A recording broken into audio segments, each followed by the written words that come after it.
I have literally just manifested 2 miracles in my life. And I didn't do it through visualization. I didn't do it through manifestation or trying to manifest. I did it by simply letting go of fear, my friends.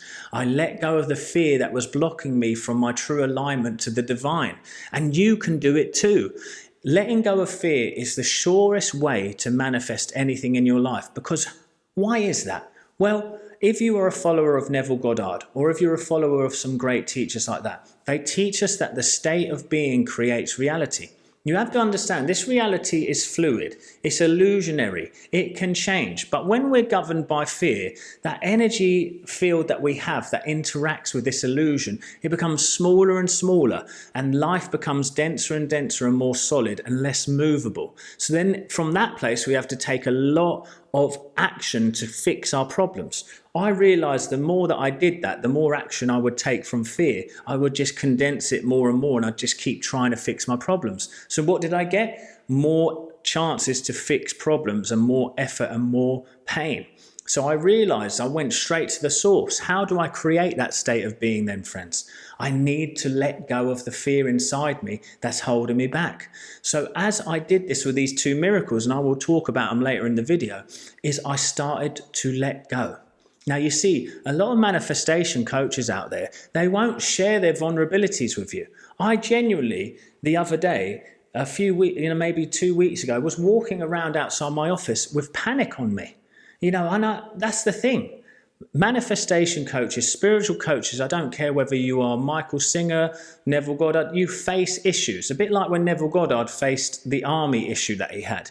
Now, do you think that he felt good the whole time, even with the knowledge that he had? No, he had to work on his state of being. So I realise now that letting go of fear allows me to create that state of being of harmony. And if I have peace in my heart and mind, I'm going to have it in my relationship, in my business, in my bank account, in my body, you see? So letting go of that fear became the most important part of my life. So when these 2 problems arose, and I was having some trouble in the family life, and I was having trouble with a very bad accountant who did a terrible job of looking after my business, I started to let go. I started to realize that the fear now was starting to control me, and it was starting to become not just something on me, but something that was leading me and controlling me. So the first step that I had to take was accept where I was. I accepted that there was an issue in my family life, and I accepted that there was a terrible accountant who hadn't done a good job. Those were the first 2 steps. So you accept the problem without judgment, okay? Then from there, you let go of the fear, because now the problem is what it is. It doesn't mean that that's what it's going to be. This is where it is currently now. That is the biggest thing that you have to realize. Your problem is like this now. It doesn't mean that that it's going to be like that in the future. But when we're in fear-based thoughts, we start to project it into the future more and more and more. So acceptance without judgment. Then I went to the fear in the body that was kind of running me from that place of panic. Now, here's the other thing. People will say, do this technique and it's going to change you overnight. Do this and it's going to change you. It took me about a week to let go of this fear. A strong week of the fear coming, letting it go, finding balance, come back, letting it go, finding balance. The body has its own timing, but I was using the body for what I knew it to be. It was telling me how I actually felt. It was showing me how connected I was to God or not. And when you're in fear, it was showing me that I'm not connected to a divine path. So I used that then to say, right, well, I don't like the path I'm going on because it's making me scared. So now I let go of the fear, and I can give space for God and the divine to come into this and actually start to guide me. So again, we go to the body. My body was showing me so much. So the next step was I had to relax and allow the fear to be on me. A lot of us try and say we fear negativity so much, so we'll try and do a gratitude list, or we'll try and do something to create positivity on top of that fear. But I'm telling you, my friends, you cannot add gratitude on top of fear. You just can't do it. If you do that, you're going to push the fear deeper and deeper down into the body system, and it's going to explode out in another way, in a reaction or in a body problem, or something's going to come up. So we actually want to work on almost seeing it like a poison that's in the body. We need to draw it out.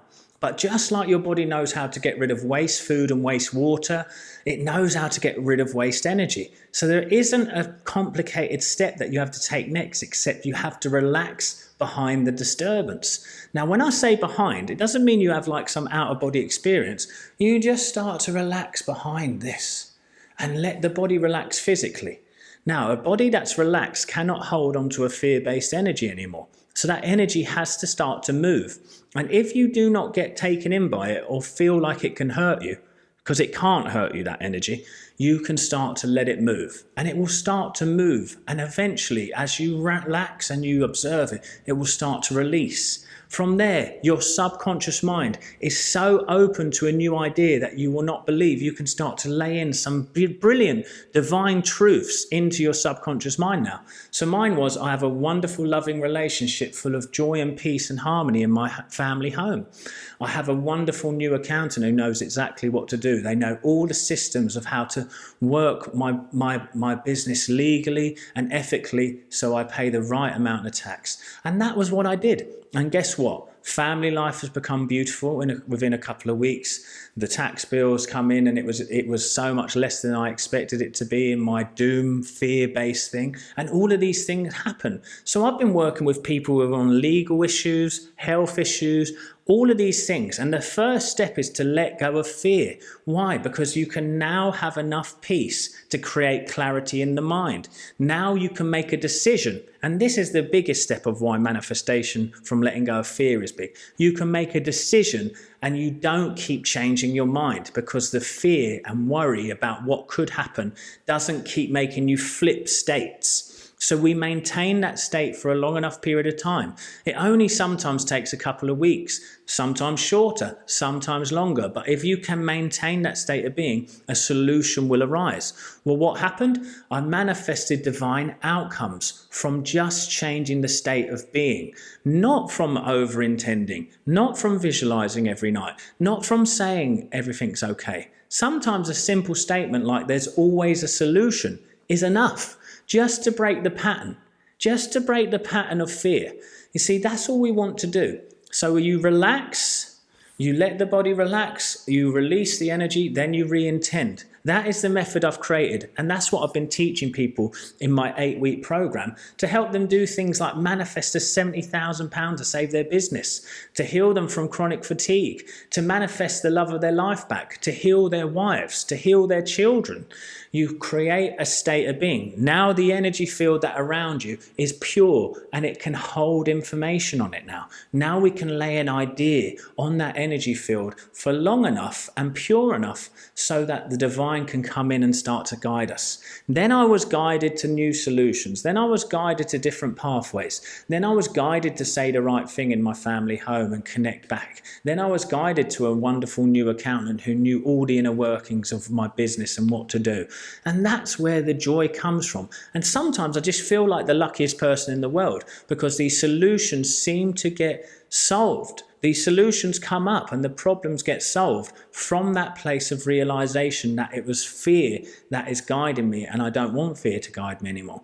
So I beg you, I implore you, do not let fear be the guidance of your decisions. Never take action from fear. So anytime there's a problem that seems like a massive issue in my life, I simply work on letting go of the fear and guilt and shames around it all, and forgive myself quickly. Many of you who are watching this are probably so hard on yourself, you never give yourself a chance to let go. So be kinder to yourself.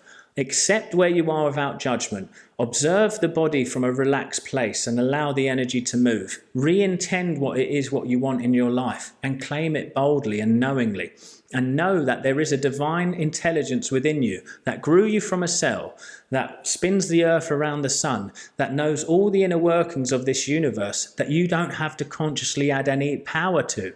You do not add power to the divine. So my advice to you is just simply get out of the way. Get out of the way for a while and see how life always seems to find solutions. If you like this video, I want you to check out some of my other videos that will be coming up as well. And thank you. I'm also now getting so busy that I'm opening up space for only the mid of Feb now. If you're looking to work with me, I do have an 8-week one-to-one course, or I do offer some more bespoke packages too. Check that out in the description, and if it's for you, I want to see you there. I'll see you at the next one, guys.